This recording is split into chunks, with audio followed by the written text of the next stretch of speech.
मधुबनी जिला एक tourist centre बन सकता है और वहाँ आकर के विदेशों के लोग भी भ्रमण कर सकते हैं आएंगे। इसलिए केंद्र सरकार और राज्य सरकार ऐसे धरोहर को बचाने का प्रयास करे, मैं यह आशा और विश्वास करता हूँ। नमस्कार, स्वागत है आप लोगों का मिथिला समाचार न्यूज़ पर। मैं हूं मोहम्मद फैजान। इस वक्त हम मौजूद हैं बिहार के मधुबनी जिला के राजनगर थाना अंतर्गत नौलक्खा में। और ये नौलक्खा के बारे में मैं आपको थोड़ी सी जानकारी दे दूं। ये नौलक्खा सुन रहे हैं, ये बता दूं मैं आपको, ये नौलक्खा इसलिए नाम पड़ा क्योंकि यहाँ पर चांदी के 9 लाख सिक्कों से इस नौलक्खा को बनाया गया था। और मैं बता दूं इसकी स्थापना 17वीं सदी में हुआ और इसको स्थापना करने वाले जो महाराज थे उनका नाम राजेश्वर सिंह महाराज था और दरभंगा महाराज के नाम से भी वो जाने जाते हैं। मैं आपको बता दूं इसकी बहुत सारी खासियत है। ये जो यहाँ पर मंदिर बनी हुई है वो संगमरमर से यहाँ पर मंदिर को बनाया गया। यहाँ पर 9 मंजिला इमारत था और यहाँ पर इसी इमारत पर जब महाराज राजेश्वर सिंह खड़े होते थे तो उनको यहाँ से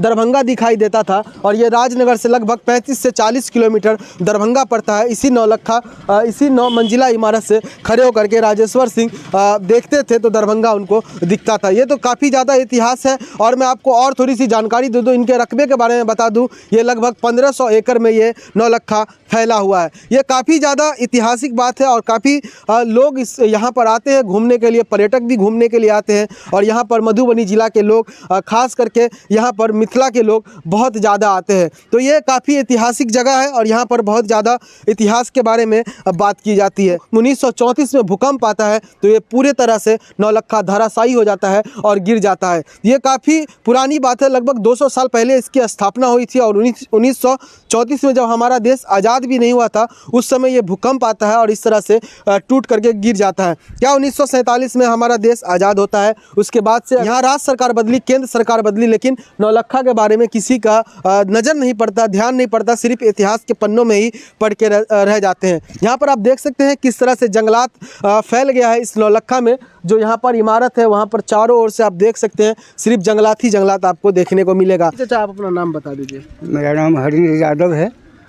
बताइए, ये जो नौलक्खा है, आपकी उम्र काफ़ी ज़्यादा है तो इसके बारे में हमने तो जानकारी दिया है और अपने तौर पर आप जानकारी दे दीजिए कि किस तरह से ये नौलक्खा ये महाराज का यानी रामेश्वर सिंह ये बना है। कामेश्वर सिंह के स्थान भी दरभंगा का रामेश्वर सिंह उसको बनवाए हैं। तो ये बताइए अभी जो फिलहाल स्थिति है ये नौलक्खा की, ये कब से बनी पड़ी है? जंगलात हो गए हैं पूरा नौलक्खा। जब वह 1934 के बाद भग्नावशेष हो गए तो वह सुरक्षा के दृष्टिकोण से ऊपर चढ़ना वगैरह सब बंद हो गया। उसके बाद धीरे धीरे उसकी अस्थि टूटने लगी। जितने भी मकान है सारे मकान को बिक्री करने लगे, ईंटा वगैरह सब। कौन बिक्री करने लगे? बिक्री करने लगे उसके जो मैनेजर होते थे तत्काल वो, और यहीं के इर्द गिर्द के लोग लेने लगे। उसके बाद कुछ नवयुवकों ने इसको प्रतिरोध किया, रोका, लेकिन वह भी सर्वक्षी भक्षी हो गया। तब तक बहुत कुछ टूट चुका था। अब यह है जो कुछ बचा खुचा था 88 का जो भूकंप आया रहा यह भी, और सामने में जो आपका महावीर जी थे जो ओपन थे जिसको घेर दिया गया वह भी धराशायी हो गए। तो वह खंडित प्रतिमा को ठीक करके रख दिया गया है और दूसरा बनाकर जिसको पूजा अर्चना की जा रही है। इस पर कई बार ऐसा हुआ। एक बार जगमोहन सिंह, भारतीय जनता पार्टी की जो सरकार बनी थी, जिसके यहाँ का स्थानीय विधायक रामदेव महतो ने यह बात उठाया था जो कम से कम मधुबनी जिला का जितना है उस सभी को पैमाना करके उसे दिया जाए। जगमोहन बाबू इतवार हैं, निकाल लिया जाएगा। इस पर बहुत कार्ड भी हुआ। इतिहास विभाग मिथिला यूनिवर्सिटी के इतिहास विभाग का अध्यक्ष भी आए हुए थे, उनका भी परिश्रम हुआ, लेकिन वही ढाक का 3 पात हो गए। अगर अभी भी जो कुछ हम देख रहे हैं, यदि वह एसएसपी का कैंप यहाँ नहीं होता तो जो कुछ भी बचा शेष है वह अभी नहीं होता। दूसरी और जो बर्बाद होने से बच गया, यहाँ बीएसजी कॉलेज अगर ना होता तो वह भी भग्नावशेष बर्बाद हो जाता। अब बीएसजी कॉलेज की जो मरम्मत करने के लिए सरकार के पास उतनी पैसा नहीं है जो वो कर पाएगी। उसकी आधा पोर्शन में तो कॉलेज चल रही है, आधा पोर्शन बर्बाद है। अगर सरकार सही रूप से उसे देख रेख करे तो वहाँ दूसरी कॉलेज जैसे एग्रीकल्चर कॉलेज का कभी नींव रखा गया था यहाँ पर, वह भी उसके हाथ पार्ट में बन करके चल सकता है। यहाँ की कायाकल्प हो सकता है, यहाँ की दिशा और दशा लोग को बदल सकता है, लेकिन यह सोचने के लिए कोई है नहीं कि विवश करने के क्या कहते हैं। सरकार से, बिहार सरकार से केंद्र सरकार से क्या मांग करना चाहेंगे?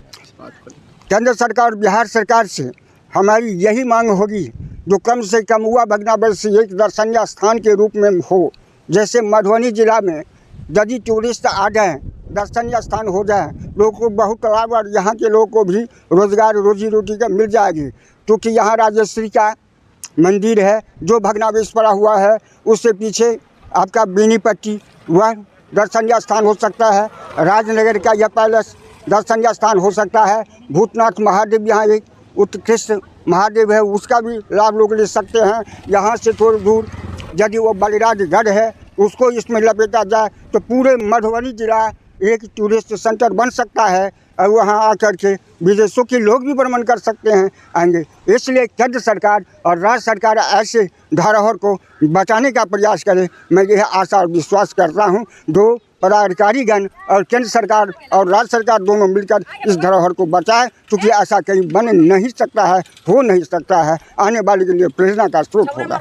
चलिए, बहुत बहुत धन्यवाद। तो ये देखिए, यही है वो नौलक्खा जो राजनगर। कैमरा पर्सन थोड़ा सा आगे आ जाइए और अंदर का दृश्य को आप दिखाइए कि यही वो नौलक्खा है जो 9 लाख चांदी के सिक्के से बना था और ये इतिहास में लिखा गया है। अभी आप इसकी स्थिति देख सकते हैं किस तरह से ये जर्जर हो गया है और पूरा पेड़ उग गया है, पूरा जंगलात जैसा हो गया। ये जो कैंप है, एसएसबी का कैंप बाजू में है और ये मेन जो नौलक्खा है उनका ये मकान है। यहाँ पर घूमने के लिए बहुत लोग आते हैं। मैं आपको थोड़ा कुछ दिखा दूँ कि यहाँ पर आप देख सकते हैं कि ये जो नौलक्खा में एक मंदिर है वो भी काफ़ी अच्छे से अभी फ़िलहाल चल रहा है। यही वो मंदिर है, आप देख सकते हैं। यहाँ पर अभी भी लोग आते हैं काफ़ी दूर दूर से यहाँ पर पूजा करने के लिए और घूमने के लिए भी विशेष करके आते हैं। इस तरह से ये बताया, जब मैं अगर बात करूँ इस नौलक्खा के बारे में तो ये लगभग 1500 एकड़ में ये फैला हुआ ये नौलक्खा है। इस ओर आप दिखा दीजिए कि जिधर भी देखेंगे अभी भी किस तरह से लोग आते हैं यहाँ पे फ़ोटो सेल्फी लेते हैं,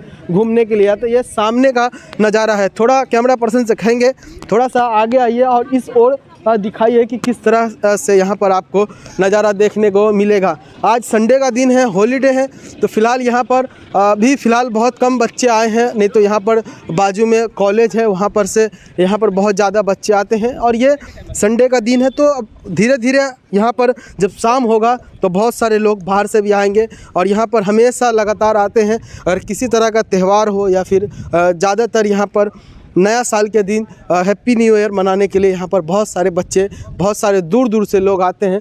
यहाँ पर आप देख सकते हैं कि जो महिला हैं वो भी बैठी हुई हैं। उन लोगों से भी हम बात करेंगे, कुछ जानकारी लेंगे। क्या नाम हो गया ये बताइए आपका? सरसुगिया देवी। कहाँ के रहने वाले हैं? राजनगर कसियाना के। अच्छा, राजनगर के हैं। का नौलक्खा हमेशा आते हैं आप लोग घूमने के लिए? हाँ सर, नौलक्खा साथ सब दिन आते हैं घूमने। अच्छा, कितना अच्छा लगता है? बड़ बहुत अच्छा। यहाँ पर आज बहुत भीड़ कम लग रहा है, क्या यहाँ पे बहुत भीड़ रहता है लोग? हाँ सर, बड़ भीड़ रहे। बहुत बहुत। अगर ये इसको अगर सरकार देखती और इसको और अच्छे से बनाता, आप लोगों को कहीं ना कहीं रोजगार भी मिल सकता था यहाँ।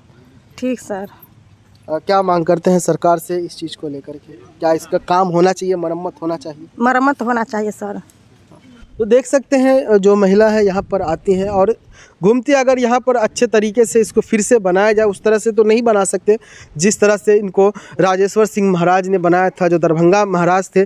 9 लाख चांदी के सिक्के से बनाया गया था इस नौलक्खा को और संगे मरमर से बनाया गया था। तो आप समझ सकते हैं इतना तो नहीं, फिर भी इसकी मरम्मत करके और एक इतिहास फिर से दोबारा से बनाया जा सकता है। क्योंकि ये 1934 में जब भूकंप आया तो ये टूट गया और जो 9 मंजिला इमारत था वो भी ढह गया। नहीं तो दरभंगा महाराज उसी 9 मंजिला इमारत से जब वो खड़े होते थे तो यहाँ से राजनगर से उनको दरभंगा दिखाया जाता, दरभंगा यहाँ से दिखता था। तो ये नौलक्खा की इतिहास है और आप लोगों ने बहुत सारे इतिहास में पढ़े होंगे इस नौलक्खा के बारे में, जो राजनगर थाना अंतर्गत ये नौलक्खा आता है। तो आप लोग इसी तरह के वीडियो के लिए हमारे साथ बने रहें। जो भी अपडेट रहेगा इस नौलक्खा के बारे में हम दिखाने का आपको भरपूर प्रयास करेंगे। फिलहाल के लिए आप देख रहे थे मिथिला समाचार न्यूज़। ये कवरेज आपको कैसा लगा और इस नौलक्खा के बारे में आप किस तरह से सोचते हैं, कमेंट के माध्यम से ज़रूर बताइएगा। तो आप देख रहे थे मिथिला समाचार न्यूज़। बहुत बहुत धन्यवाद। जय हिंद।